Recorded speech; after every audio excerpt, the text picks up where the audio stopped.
In today's video, I'm going to show you exactly how to add multiple rows of data to HubSpot filters so you can quickly narrow down your contacts, companies, deals, or tickets without creating separate filters over and over again.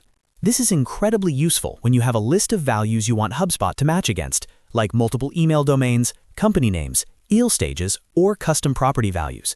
By the end of this tutorial, you'll know how to stack multiple values inside a single filter and apply them properly. If this video helps you out, make sure to hit that like button and subscribe to the channel for more simple HubSpot tutorials just like this. Let's jump right in. First, log into your HubSpot dashboard. Once you're inside your account, navigate to the object you want to filter. This could be contacts, companies, deals, or tickets depending on what you're working with. For this example, the process is the same across all objects. Click into the object so you're viewing the main table where all your records are listed. At the top of the table, you'll see the Filters button. Go ahead and click Filters. This opens the filtering panel where you can refine the records you're viewing. Now click on Add Filter. This allows you to choose the specific property you want to filter by. You'll see a searchable list of all available properties in your HubSpot account, including default and custom properties. Select the property that matches the data you want to filter.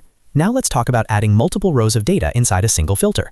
After selecting your property, you need to choose an operator that supports multiple values. This part is very important. Look for operators like is equal to, is any of, or contains any of. These operators allow you to input more than one value within the same filter rule. For example, if you want to filter contacts by multiple lifecycle stages or multiple cities, you would choose is any of. Once you've selected the correct operator, click Add Value. A field will appear where you can type your first value. Enter the first piece of data you want HubSpot to match. Then click Add Value again. This creates another row within the same filter. Enter your second value. You can continue clicking Add Value to add as many rows as you need. Each row represents an additional value that HubSpot will include in the filter logic. Repeat this process until all your required values are added. This is especially helpful if you're copying a list from a spreadsheet and manually entering them one by one. Just make sure each value is accurate and matches the format stored in HubSpot. Once you've finished adding all your rows of data, click Apply Filter. HubSpot will instantly update the table and display only the records that match any of the values you entered.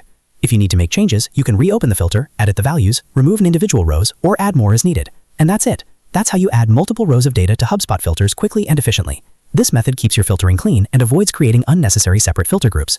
If you found this helpful, make sure to like this video and subscribe for more HubSpot tips and step-by-step software tutorials. I'll see you in the next one.